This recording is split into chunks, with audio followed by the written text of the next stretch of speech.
queria ler com vocês um texto que é o texto que me trouxe essa mensagem, que está lá em Efésios 3, versículo 20. Efésios 3, 20. É um texto bem conhecido, é um rema na minha vida. E, sabe, irmãos, esse ano, 2024, fazem 30 anos que eu estou no Evangelho, que eu estou na igreja. Eu cheguei na igreja em 94. Então fazem 30 anos que eu estou caminhando com Jesus, servindo na igreja.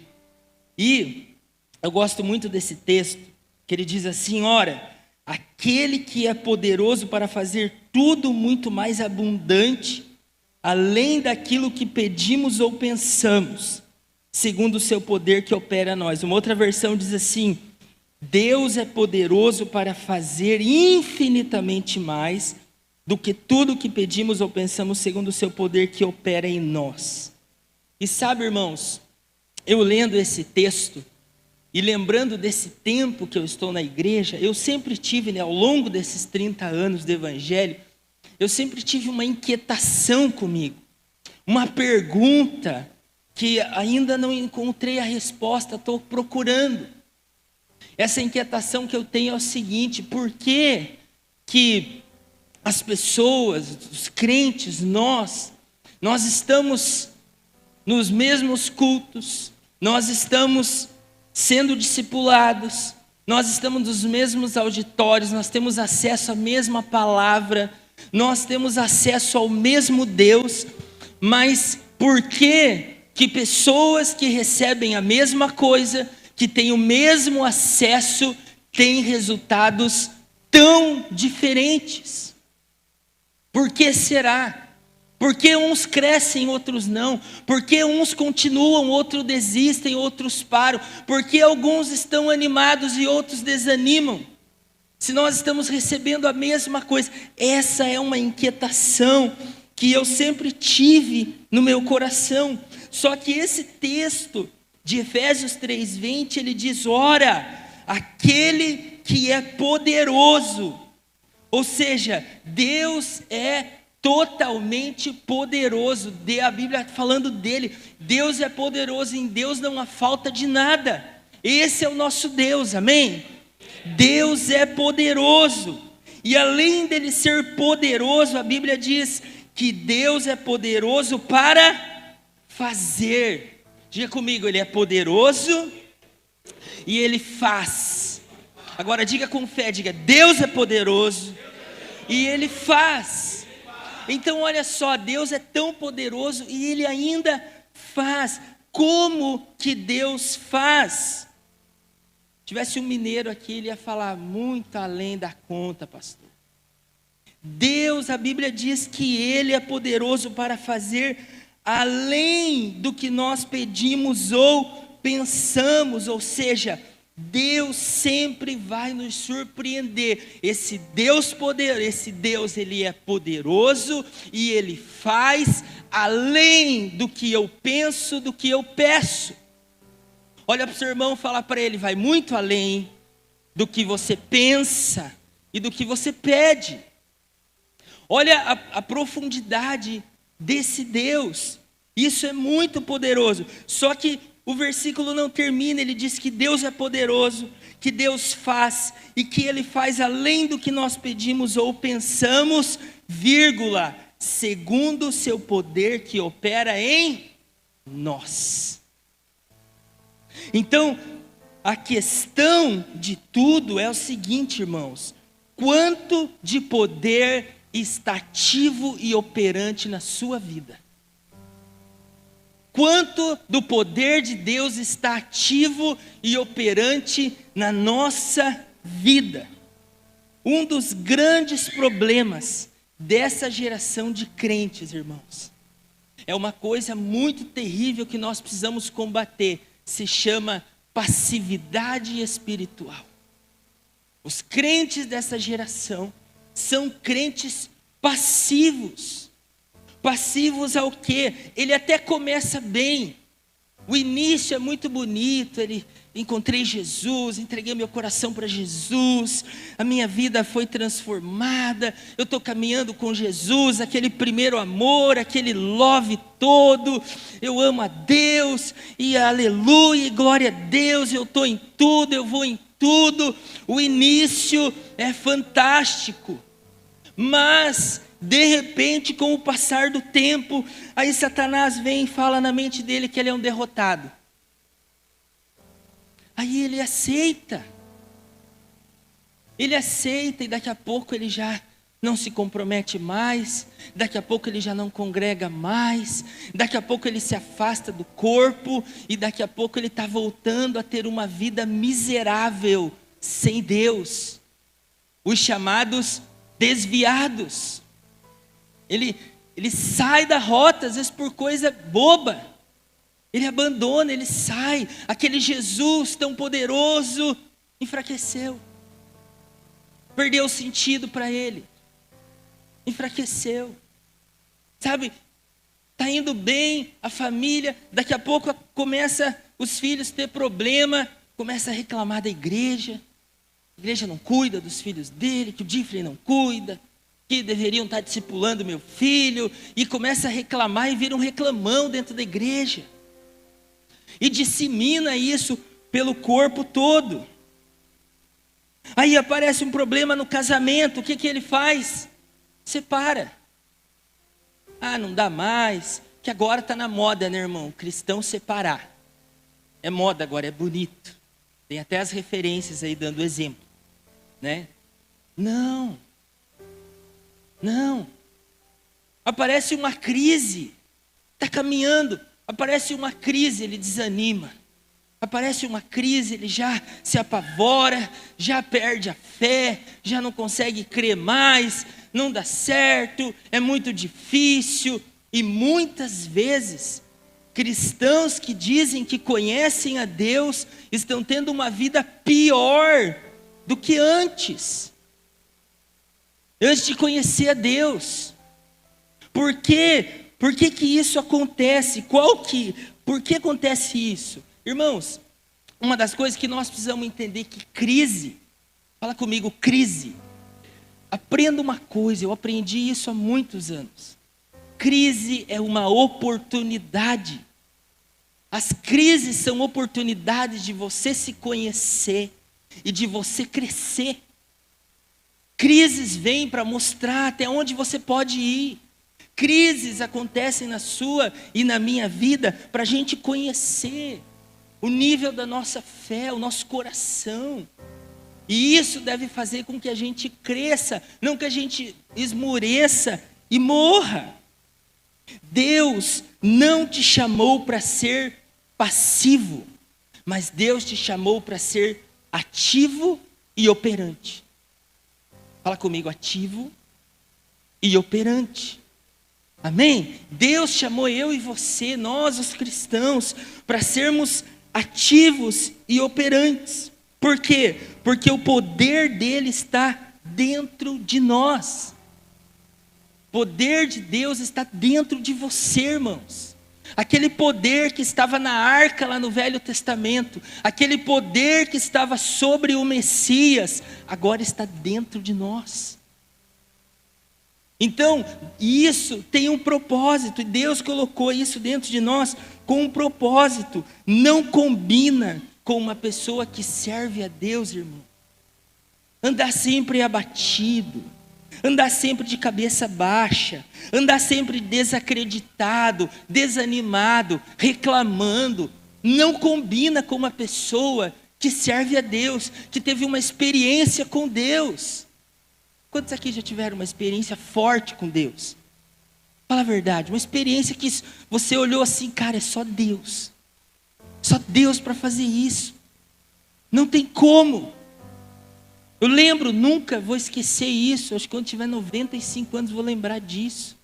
Deu naquela UTI, meu filho desse tamaninho ali, prematuro, dias ali naquela UTI, os médicos já tinham feito de tudo, minha esposa esmurecendo lá, ele com o pezinho torto, eu pai de primeira viagem, ali naquele hospital, financeiramente mal, dias ali. E o médico olhou para mim e falou: pai, eram umas 2 horas da madrugada, ele falou: pai, olha, eu vi que você é um cara religioso, a gente já fez de tudo, não tem mais o que fazer pelo Emanuel. E eu entrei naquela incubadora e eu falei: meu Deus, cara, que crise. E eu enfiei a mão por dentro daquela incubadora, toquei nas costinhas dele, abracei aquela incubadora. E eu falei: Deus, foi o Senhor que deu, só o Senhor pode dar. Se o Senhor quiser levar, Deus, pode levar. Eu não quero segurar, mas se for viver, eu sei que o Senhor pode dar saúde. Dá saúde para o meu filho, Senhor. Dá saúde para ele, Deus. Eu sei que o Senhor pode. E comecei a cantar e adorar a Deus ali. No outro dia ele melhorou. E está aí. É meu segurança, está ali, ó. 14 anos agora. Então, irmãos, nós precisamos viver uma vida ativa e operante.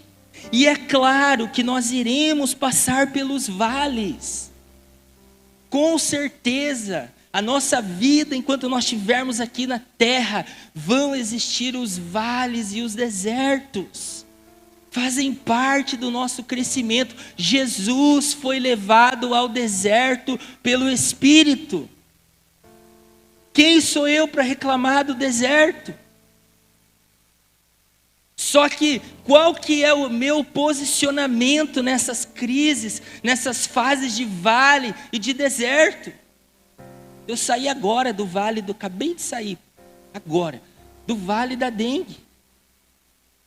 Horrível, irmão, derruba a gente, arrebenta a gente. Mas eu estou lá declarando: não, eu vou ficar curado. Em nome de Jesus, eu não vou ficar mais, chega, deu, eu vou conduzir o culto, eu vou pregar, eu vou discipular, eu vou, em nome de Jesus, chega, eu não vou aceitando, eu vou sabe, não. Não, passividade espiritual, não. De jeito nenhum. Como diz o Alex, não seja um cabeção.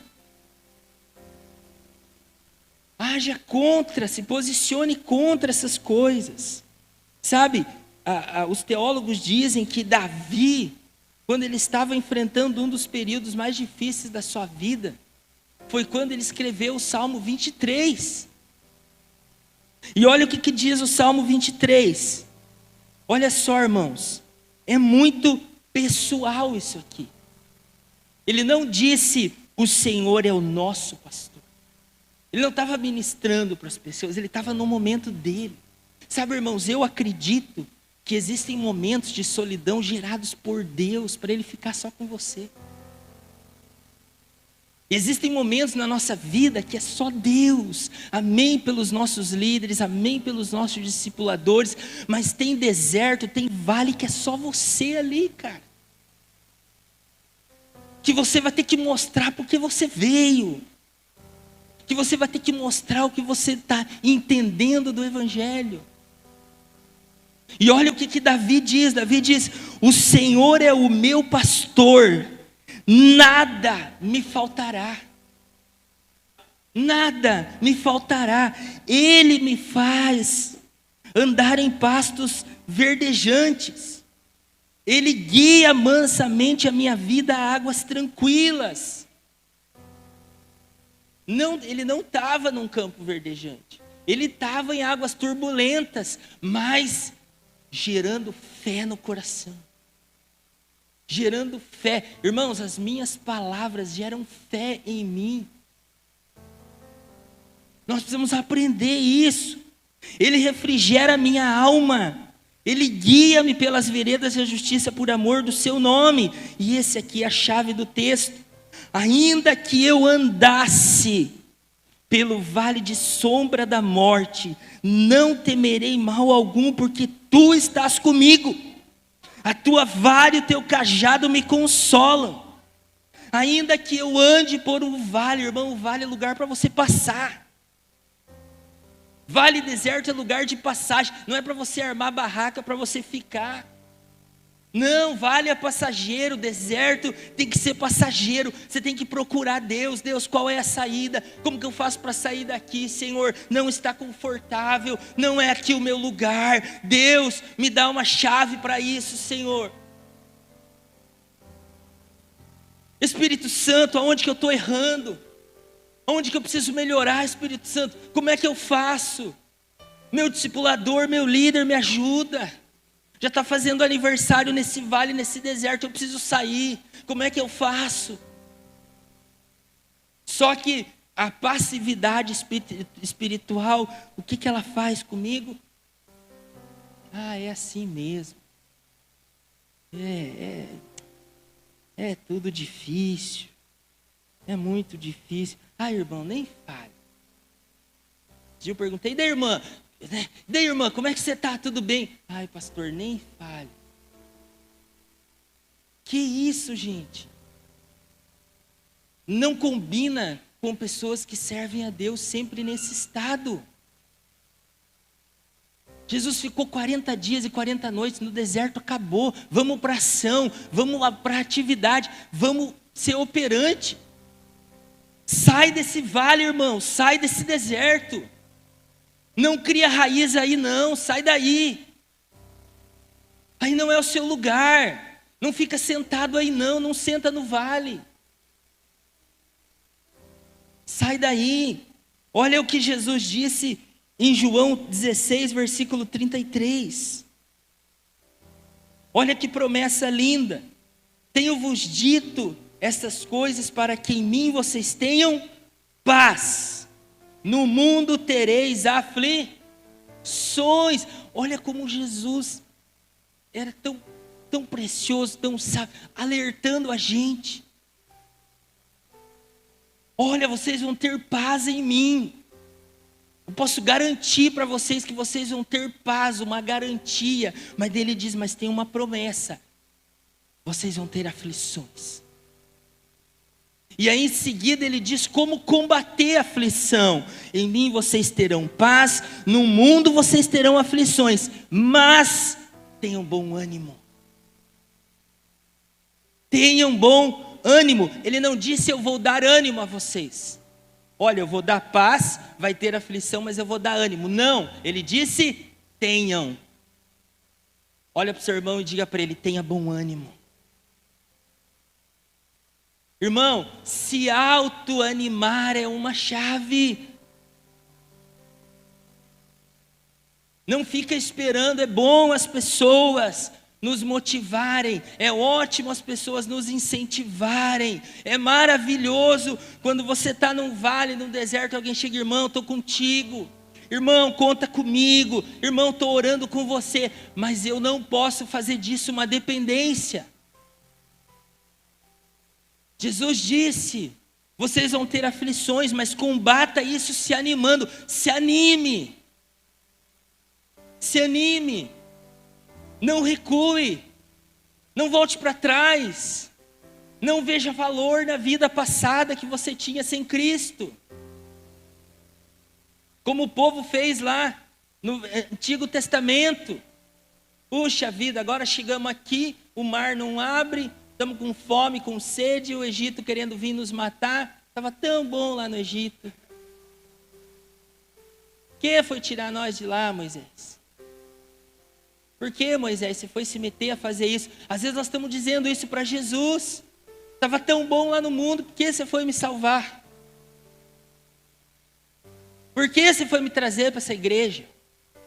Tinha um lugar melhor, não? Estava tão bom lá, numa vida sem sentido, sem propósito. Às vezes nós estamos dizendo isso para Deus com nossas atitudes. Hoje eu não estou muito afim de ir no culto, eu não sei se eu vou. Eu não sei se eu vou na célula hoje. As coisas eternas vão perdendo valor. Passividade espiritual faz isso. Aquele amor, aquela paixão pela comunhão, aquele amor, aquela paixão pela igreja, pela noiva, pelos irmãos, vai perdendo valor. E eu vou curvando, vou me derretendo, irmãos. Não, você foi chamado para ser ativo e operante. Mas o que pode me impedir de viver uma vida ativa e operante? O que eu permito acontecer comigo que eu não consigo viver essa operação do poder de Deus na minha vida? O que acontece que o Deus Todo-Poderoso, que faz além do que eu penso e imagina, opera, esse poder opera em mim? Mas o que acontece com o passar do tempo que eu não permito mais que isso aconteça?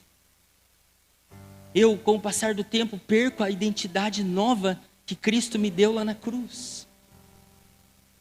E eu acabo vivendo como uma pessoa que digo que conheço a Deus, mas vivo uma vida sem Deus. O que acontece? Eu comecei a me perguntar isso. Sabe, irmão, sabe o que eu temo? Eu temo que nós, talvez, a gente não entendeu o que aconteceu com a gente quando a gente se converteu. Eu tenho um temor que muitas pessoas, por isso que a gente é intencional no discipulado, por isso que a gente é intencional em fazer perguntas, de fazer checagem. Por quê? Porque a gente precisa saber, eu e você precisamos saber, primeiro eu. Ontem eu estava falando com os meus discípulos, como Deus foi intencional quando Ele chamou Josué, Ele disse: você e esse povo se preparem. Primeiro eu. Primeiro eu. Eu preciso entender. Irmãos, nós precisamos entender que o Evangelho, ele não veio para massagear a minha vida. O Evangelho não veio para me massagear, veio para me matar. Matar a minha velha natureza. Matar minhas vontades, matar o meu ego. Matar a minha religiosidade. Não foi para isso que o Evangelho veio na minha vida, veio para me matar. Para mim me negar. Para mim tomar minha cruz e seguir a Cristo. Sabe, irmãos, o Evangelho não veio até você para viver, para você receber conforto, mas veio para você receber confronto. O Evangelho veio para confrontar o meu orgulho, confrontar as minhas meninices, a minha preguiça, a minha religiosidade, por aí vai. Evangelho é confronto. Evangelho é morte. É morte. Quando você começa no Evangelho, você já começa morrendo. Que o batismo simboliza o quê? A morte do velho homem e a ressurreição do novo homem. O início do Evangelho é morte. Mas o que tem acontecido por aí é que tem muito crente muito vivo. Um irmão falou uma coisa para mim que eu achei fantástica. Ele falou assim: pastor, eu tinha certeza que quando vocês me batizaram lá, naquela piscina, o velho homem, eu tinha afogado ele e eu nasci uma nova criatura. Mas sabe o que eu entendi, pastor? Depois de anos na igreja, é que aquele abençoado sabia nadar. E que agora eu tenho que matar ele todo dia. Ele não morreu lá, pastor. Ele me enganou. Ele não morreu. Eu tenho que matar ele todo dia. É uma decisão diária. É uma decisão diária você dizer não para você. Não, seu orgulhoso, você vai pedir perdão. Não, seu orgulhoso, você vai voltar atrás. Não, seu preguiçoso, você vai levantar, você vai para o culto, você vai para a célula, você vai servir. O que Davi dizia para a sua alma? Ele não pedia para a alma, ele dava uma ordem: ó minha alma, engrandecei ao Senhor. Ô minha alma, por favor, o que você acha da gente servir hoje? O que você acha que a tua alma vai te dizer num domingo de sol? Você vai fechar o olho, ela vai te dar uma visão da praia, um cooler cheio de latinha de Coca-Cola, bem gelado, você lá sentadão, bem de boa. Mas o que o Espírito Santo vai te mostrar? Você na recepção da igreja recebendo os novos. Você vendo as pessoas entregando a vida para Jesus através do seu servir. A alma ela te isola, o espírito agrega você. Coloca você junto no corpo, a alma te isola. A alma quer ficar sozinha. Não, irmãos. Não, o evangelho não é um passaporte para um cruzeiro, mas é um desafio de viver uma vida em um bote salva-vidas. Mas a gente acha que o evangelho é um passaporte para viver num cruzeiro. Agora eu vou ser só servido, agora minha vida com Jesus agora vai dar tudo certo, os problemas acabaram, só vou ter dias de paz, vai dar tudo certo, não vou ter mais problema, vou dormir bem, agora eu vou ser sempre servido, as pessoas sempre vão estar ali comigo. Não, irmãos, sabe o que é o evangelho? É um convite para você passar uma vida num bote salva-vida. Eu fui salvo, alguém me resgatou, me colocou dentro do bote, mas o filme não acabou. Os meus amigos ainda estão lá, meus parentes ainda estão lá, irmão. Sabe o que você faz quando você é resgatado num bote salva-vida? Duas coisas. Ou você ajuda a salvar alguém, ou você pega o remo e rema. E eu te pergunto, o que você está fazendo? Você está confundindo o bote com o cruzeiro? Minha vida agora, vou para o culto, vou para a célula. Quando eu sinto, eu sirvo.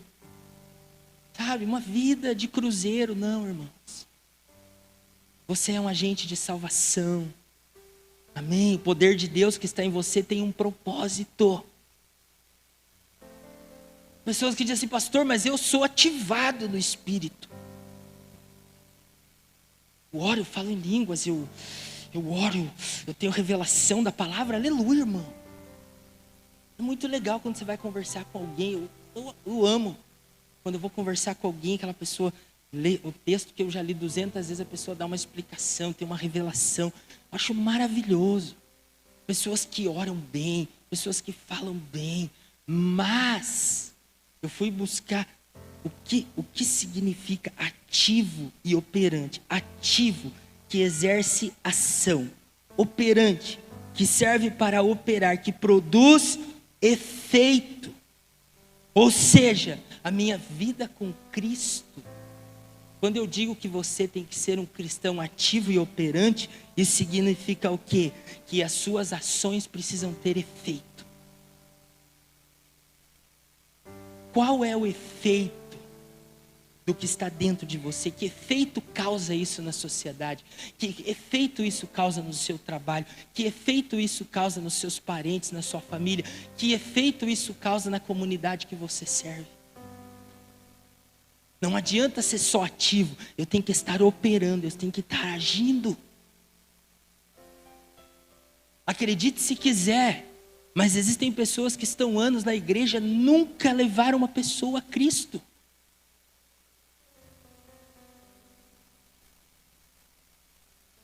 Nunca estenderam alguém para alguém que está lá no mar se afogando e trabalhou e se esforçou para trazer aquela pessoa para dentro do bote. Está vendo a pessoa morrendo, está vendo o casamento da pessoa acabar, não tem coragem de abrir a boca e falar do amor de Deus. Diminui o poder de Deus que está dentro dela. Acredite se quiser, existem pessoas que estão há anos na igreja, nunca oraram por alguém. Nunca foram ousados em dizer, olha irmão, eu posso orar por você. Eu conheço um Deus. Eu não posso nada, mas eu conheço um Deus que pode. Eu lembro quando eu tinha 14 anos, eu me batizei dia 11 de outubro de 1994. Antes de acabar o ano, o pastor decidiu a gente fazer um evangelismo na cidade. Nossa cidade era pequena, 3.500 habitantes. E eu era novo, tinha 14 anos, eu tinha acabado de chegar na igreja, cheio de complexos, cheio de problemas, pai separado, tudo. Mas eu ouvia os meus líderes, eu ouvia as pessoas falarem que Deus curava, que Deus fazia, que Deus era poderoso. E eu comecei a acreditar naquilo e eu, cara, Deus faz. Aí tinha muito testemunho, as pessoas, o irmão foi curado disso. Eu lembro de um irmão lá que fez uma cirurgia, a cirurgia abriu, ele orou, no outro dia estava fechado. E eu lembro que eu tinha um problema grave, eu tinha muita convulsão. Eu era muito doente. Então, o que acontecia comigo? Às vezes eu estava aqui, daqui a pouco eu acordava, eu estava lá no hospital, a minha avó, alguém da família lá comigo. David, tá tudo bem, tá? Você teve uma convulsão, mas a gente está aqui com você, tá tudo bem, passando alguma coisa na minha cabeça. Eu lembro uma vez, meu avô plantava mandioca, umas raízes de mandioca desse tamanho. Quem já viu mandioca desse tamanho? Gigante, irmão. E aí eu tô lá, meu avô fez uma enxadinha para mim, nunca vou esquecer, um cabinho pequenininho. Sabe, irmão, a gente precisa dar esses presentes para os nossos filhos, viu? Me deu uma enxadinha, fez pequenininha, assim, o cabinho, deu para mim. Eu fui lá ajudar ele, meu irmão, ajudar ele. Quando eu fui dar a primeira enxadada, ele falou, ó, aqui tem uma raiz, ó, pode cavar aqui, que aqui... Quando eu fui dar a enxadada, acabou o filme. Quando eu vi, eu estava no hospital. Estava no hospital, minha mãe lá em volta de mim, desesperada. Eu tinha tido uma convulsão. Aí um dia minha avó, meus pais eram separados, minha avó passou lá em casa, David, vai lá em casa que a avó fez aquela sopa lá, aquela sopa de legume com um monte de coisa que você gosta, aquele frio em volta do fogão a lenha. Eu lembro que eu sentei na caixa de lenha que ficava do lado do fogão e a minha avó mexendo aquilo ali. Eu lembro que ela me deu o prato, quando eu vi, acabou o filme. Estava lá no hospital. E aí eu fui fazer um monte de exame e tal, e aí eu tinha um problema lá no cérebro que dava convulsão, desligava, e eu tinha que tomar Gardenal. Tomava Gardenal. Aí, na igreja e tal, e daí o médico falou, ó, Gardenal pro David não resolve, agora ele tem que começar a tomar Tegretol 400. Então quando a minha avó ia me dar aquele remédio, ela colocava eu sentadinha do lado do fogão a lenha, sentado numa caixa de lenha, ela me dava um comprimido daquele com um copo de água, colocava um travesseiro do meu lado e eu ficava uma meia hora assim, meio fora de órbita, de tão forte que era aquele remédio. Só que na minha cidade não tinha farmácia. Então a prefeitura, quando ia levar pessoas em Ponta Grossa ou em Curitiba, as pessoas iam lá, davam a receita para o motorista, o dinheiro, e ele comprava e trazia. Só que, né, meu pai foi embora, minha mãe também, meus pais tinham se separado, meu pai tinha ido embora, mas a minha mãe não. Depois minha mãe foi embora e a gente ficou ali, largado, mas eu na igreja. Aí um dia minha avó, num culto de sexta-feira, minha avó pegou e falou, olha, queria pedir oração, porque o David... acabou o remédio dele e ele desmaia na escola, eu tenho muito cuidado porque ele tem as convulsões, ele precisa tomar o remédio e tal. E nesse mesmo dia no culto, eu falei assim, Deus, eu vejo o Senhor curar tanta gente. Eu queria também ser curado. Eu acredito que o Senhor tem poder para me curar. Eu creio que o Senhor pode me curar. Porque eu não podia jogar bola, eu não podia. Eu lembro do dia que eu fui no médico, o médico falou, ó, mãe, David não pode subir em altura, o David não pode bater a cabeça, não pode andar de bicicleta. Você fala isso para um adolescente de 14 anos? Não pode jogar bola, não pode andar de bicicleta. Eu adorava subir em muro, subir em árvore, não podia. Aí no outro dia de manhã, tinha um rapaz lá na igreja, muito querido ele. Ele chegou lá em casa e falou assim, cara, vamos comigo lá em Palmeira de moto? Eu quero comprar os seus remédios.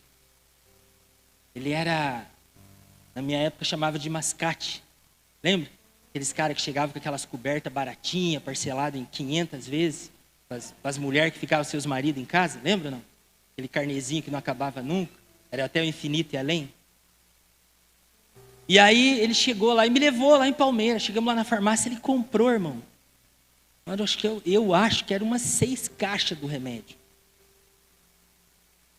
E eu gostei, mas eu tinha lembrado da oração que eu tinha feito no culto. E eu cheguei, eu lembro que estava chovendo, eu cheguei, me sequei, peguei aqueles remédios, coloquei dentro de um armário que tinha na minha casa, assim, fechei a porta e falei, Jesus me curou. Eu não vou tomar mais. Eu não vou tomar. Porque Jesus me curou. Irmão, está lá até hoje os remédios. Nunca mais tomei. Minha avó, e o remédio? Está lá, avó. Tá. Nunca mais tive convulsão nenhuma, irmão. Acabou, zerou, acabou, nunca mais. Fui jogar bola. Meu pai comprou bicicleta. Ia pescar no Rio Iguaçu sozinho. Acabou, curou. Agora, se eu sou passivo espiritualmente, esse aí vai me acompanhar mesmo. Eu sou doente mesmo, tadinho de mim. Cristo levou sobre si todas as nossas enfermidades. Quando que nós vamos começar a tomar posse da palavra de Deus, irmãos? Nós estamos lendo o Velho Testamento. Irmãos, não era uma igreja que possuía os lugares. Nós não podemos ser igreja. Nós temos que ser um exército de valentes, de soldados valentes. Coloca uma coisa na sua cabeça, irmão. Há um poder dentro de você. Não se curve diante das crises. Não seja passivo às circunstâncias da vida. Jesus nos alertou, vocês vão ter aflições. Como combater? Tenha bom ânimo. Tenha bom ânimo. Mas, o que me impede a viver essa operação? Ser ativo no Espírito. Eu marquei 3 coisas só para a gente não ser mais rápido. O primeiro que eu creio que pode ser um grande empecilho, o pecado. Porque o pecado, ele me separa da fonte de poder. Então, se eu estou em pecado, eu não estou em Cristo. Se eu não estou em Cristo, eu estou condenado. Porque a Bíblia diz que aquele que está em Cristo está livre da condenação. Mas quem não está em Cristo já está condenado. Então, se eu estou vivendo uma vida de pecado, eu logo vivo uma vida de condenação. Quando eu estou condenado, eu não consigo me posicionar. Eu não consigo ser ativo e operante. Porque eu vivo uma condenação. Às vezes eu estou vivendo uma vida imoral. Às vezes eu estou vivendo uma vida sem transparência. Às vezes eu estou cultivando um pecadinho de estimação. Eu não abro, eu não falo para ninguém. É o meu pecadinho. E aí como que isso vai me impedir? Eu não me arrependo. O que é arrependimento? É mudança de rota. Eu estou indo por aqui. Opa, é errado esse caminho. Agora eu vou por aqui. Não pego mais aquele caminho. Agora o que acontece muitas vezes? É errado ir aqui. Opa, volta de novo. Não, aqui é errado, irmão. Aqui, não vai por aqui. Não é verdade, é por aqui, né? Dá um pouquinho. E faço uma vida inteira. E passa o tempo, e passa ano, e estou ali. Aí, outras pessoas vão chegando, vão ficando ativas, vão ficando operantes, vão crescendo, mas eu estou lá. Se arrependa. Mude. Mude. Segundo, falta de fé. Falta de fé que me faz desagradar a Deus. Eu não consigo acreditar no que a Bíblia diz sobre mim. Não consigo absorver a palavra, nunca é para mim.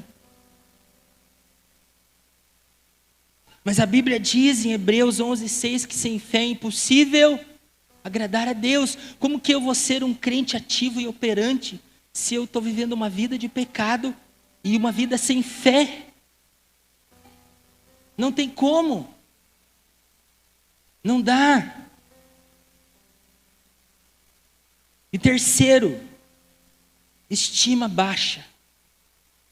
Irmãos, como nós vivemos uma geração de cristãos que estão confundindo as coisas. Irmão, você ser humilde, você colocar a mão no coração, é muito diferente de você se colocar numa posição de coitado que você não é ninguém. Você pode ser humilde sabendo quem você é em Cristo. Você se posicionar, você declarar, você afirmar quem você é em Cristo, não é orgulho, não confunda as coisas. Às vezes eu vejo que nós estamos confundindo.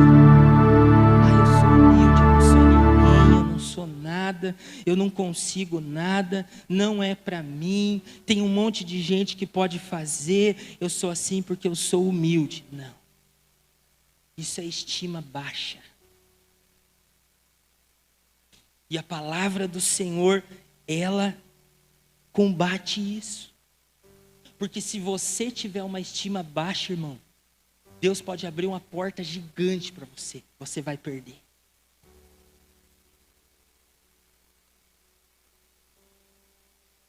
Você vai perder. Porque você vai precisar acreditar no que a Bíblia diz sobre você. Você vai precisar se posicionar. A Bíblia diz lá em Números 13, versículo 32 e 33, diz: e espalharam-se entre os israelitas um relatório negativo acerca daquela terra.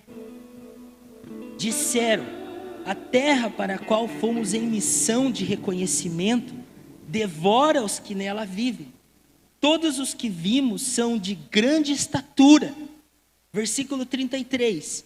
Vimos também os gigantes, os descendentes de Enaque, diante de quem parecíamos gafanhotos. A nós, a visão que eles tinham deles. Deus tinha abrido a porta para eles. Deus tinha dado a terra para eles. Era só para eles ir lá ver como é que era. Eles não vieram lá falando o quanto era grande, o quanto era bonito, o quanto tinha coisa legal, o quanto Deus foi bom. Não, eles vieram de lá dizendo que, cara, aos nossos olhos primeiro. Ou seja, eu, diante dessa situação, eu sou um gafanhoto. Agora, se você se vê como um gafanhoto, como que as pessoas vão te respeitar? Como um gafanhoto. Se você se comporta como um gafanhoto, como que as pessoas vão te respeitar?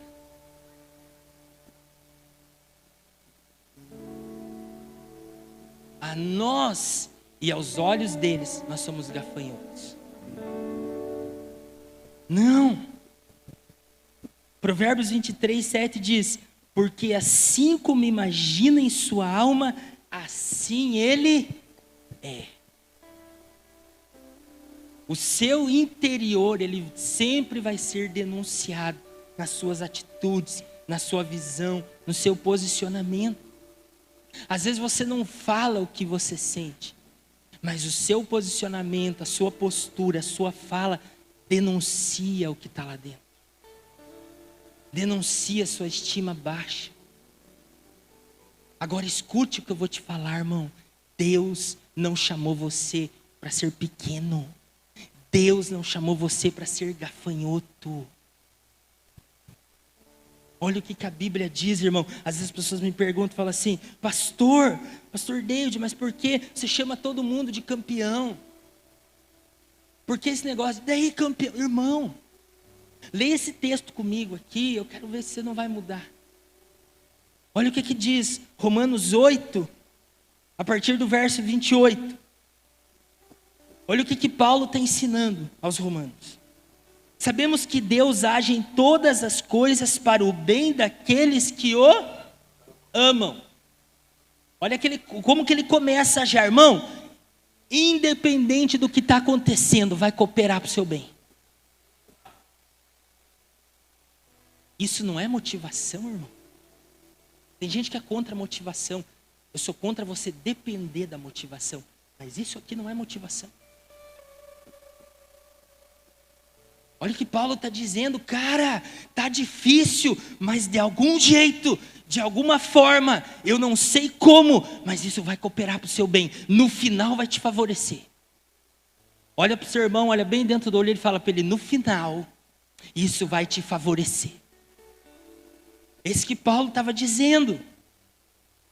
Versículo 29, pois aqueles que de antemão conheceu, também os predestinou para serem conforme a sua imagem do seu Filho, a fim de que ele seja o primogênito entre muitos irmãos. E aos que predestinou também chamou, e aos que chamou também justificou, e aos que justificou também glorificou. Que diremos, pois, diante dessas coisas? Se Deus é por nós, quem será contra nós? Irmãos, o que Paulo estava dizendo? Cara, como diz os caras do rap, o maioral está do nosso lado, mano. Isso que o povo não entendia. O Todo-Poderoso que faz, ainda além do que eu penso e imagino, está do meu lado, está comigo. Não combina comigo uma estima baixa, não combina comigo uma vida de pecado, não combina comigo uma vida sem fé.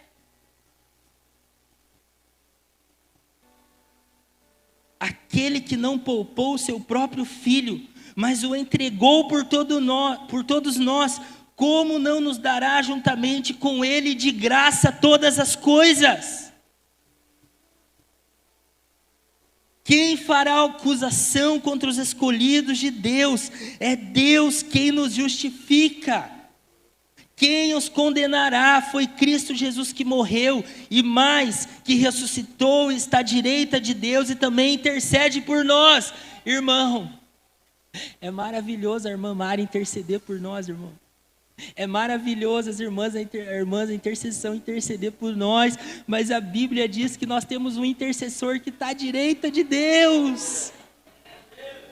Deus, Jesus está lá intercedendo por nós, campeão. Lembra disso quando você estiver lá no vale. Quando você estiver lá no vale, fecha o olho, imagina, irmão, Jesus lá diante de Deus. Pai, está aqui, Pai. Pai, ajuda ele, Pai. Ele está lá intercedendo, irmão. Imagina como você intercede, é o que Deus está fazendo por Jesus, está fazendo por você lá no céu. Pedindo por você, cabeção. Quer um intercessor melhor, irmão? Filho de Deus intercedendo por você. Versículo 35. Quem nos separará do amor de Cristo? Será tribulação, angústia, perseguição, fome, nudez ou perigo ou espada? Como está escrito, por amor de ti enfrentamos a morte todos os dias. Somos considerados como ovelhas destinadas ao matadouro. Mas, fique em pé, irmão. Fique em pé, por gentileza. Olha isso, querido. Olha isso. Versículo 37. Mas em todas essas coisas somos mais que vencedores por meio daquele que nos amou. A Bíblia não está dizendo que você é um vencedor. A Bíblia está colocando você num patamar maior. Sabe qual a diferença do mais que vencedor e vencedor, irmão? O vencedor, ele depende de um resultado para dizer que venceu. Ele vai entrar num jogo, dependendo do resultado, ele vai ser vencedor.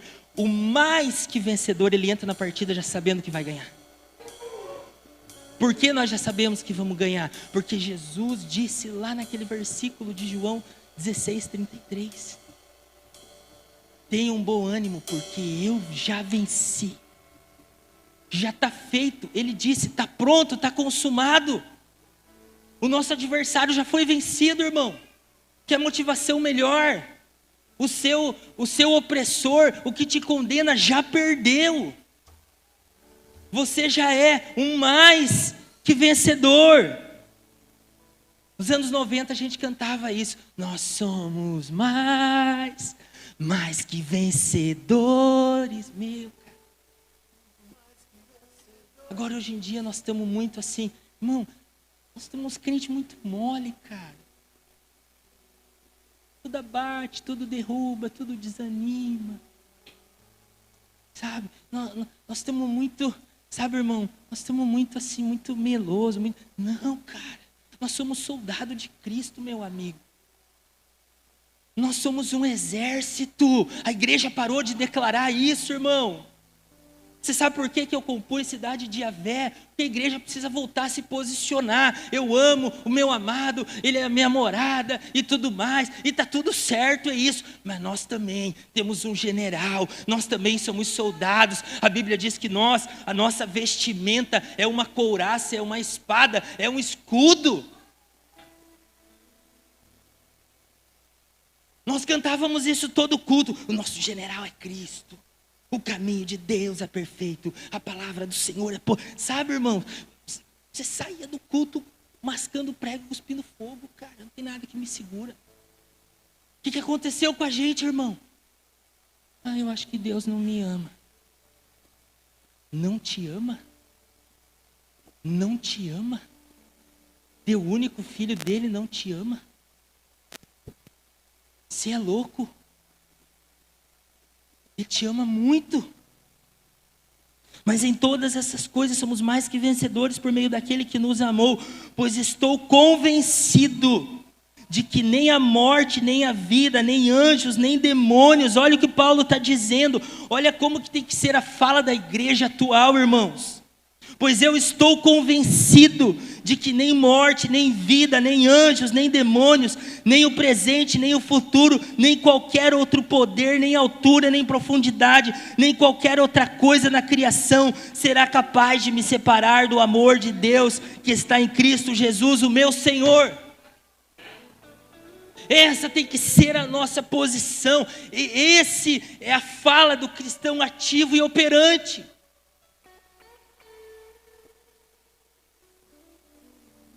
Quando Deus chama, estava falando ontem com meus discípulos, quando Deus chama Josué, a primeira coisa que Deus fala para ele: Josué, Moisés morreu, acabou, o ciclo fechou, acabou. Agora é com você, só que é o seguinte, você precisa ser forte e corajoso. Deus não falou que ia dar força e coragem, falou para ele ser. Por quê? Porque já está em você. Essa força, essa fé, esse ânimo que você está procurando no exterior, na oração do pastor, na oração do líder, já está em você. Já está em você. Você precisa ativar e operar isso. Está dentro de você. O que Jesus disse para os discípulos? Vocês vão receber um poder. O propósito desse poder é que vocês sejam minhas testemunhas. Deus colocou um poder com um propósito dentro de nós, irmãos. Você quer ver esse poder ativo em você, operar em você? Comece a viver o propósito. Comece a se dispor a orar pelas pessoas. Comece a se levantar, marido, na sua casa. O clima ficou ruim. Baixou a temperatura, levanta a sua mão. Ei, Deus, aqui tem um sacerdote do Senhor. Aqui não, Satanás, aqui não, na minha casa não. Não, meus filhos não vão desviar, meus filhos não vão esfriar, minha mulher não vai esfriar. Não, não, não. Deus, aqui tem um sacerdote do Senhor. Eu tenho acesso a Deus. Não, não, não, não. Esposa, ei, aqui ó, tem uma intercessora. Ei, Deus, eu estou aqui ó. Estou aqui, Deus, não, aqui não, meus filhos não vão desviar, meu marido não vai ser um fraco, não, meu marido vai ser um homem de Deus, vai se levantar como um sacerdote. Não, não, não, troca a reclamação pela oração. Se levanta, se posiciona, ative-se, se autoanime, não fica esperando. Não, se o louvor for bom, eu levanto a mão. Irmãos, não faça do ministro de louvor um líder de torcida. Não. Levanta a sua mão, não espera eu dizer levanta a mão, não. Levante a sua mão, diga: Deus, chega. Deus, daqui para frente eu vou agir diferente. Eu vou ser um cristão ativo e operante. A vida cristã não é só congregar. Não, chega. Eu sou um mais que vencedor. Amém? Amém, irmãos? Minha oração ontem de madrugada, hoje de manhã, era o quê? Deus, eu quero como resultado dessa palavra, Senhor, que os meus irmãos saiam daquela igreja querendo mascar prego e cuspir fogo. Irmãos, nós somos uma uma igreja forte, nós somos uma igreja relevante. Não adianta a gente ser um grande ajuntamento de pessoas sem propósito, sem força, não.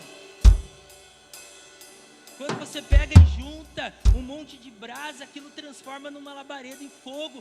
Quando a gente se junta, irmão, são várias forças se juntando.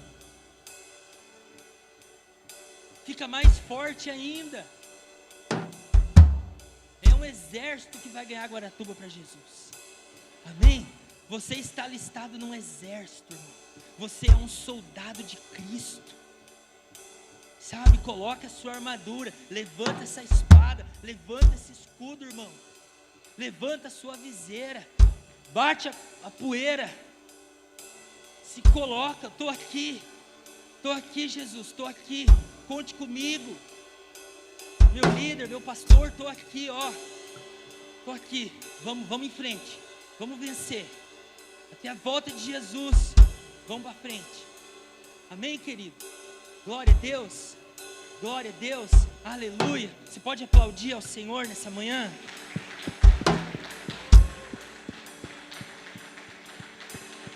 Aleluia, aleluia, bendito seja Deus.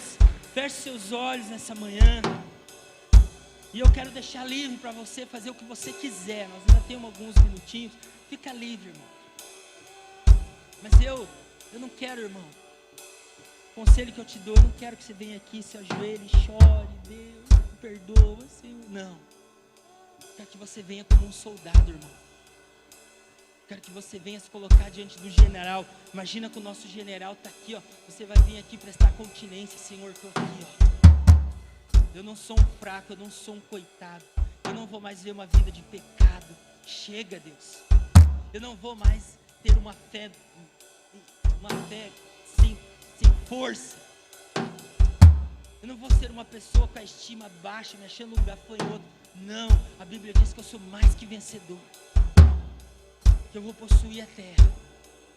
Em nome de Jesus. Vamos lá, galera. Eu não vou parar, gastarei minha vida aos seus pés.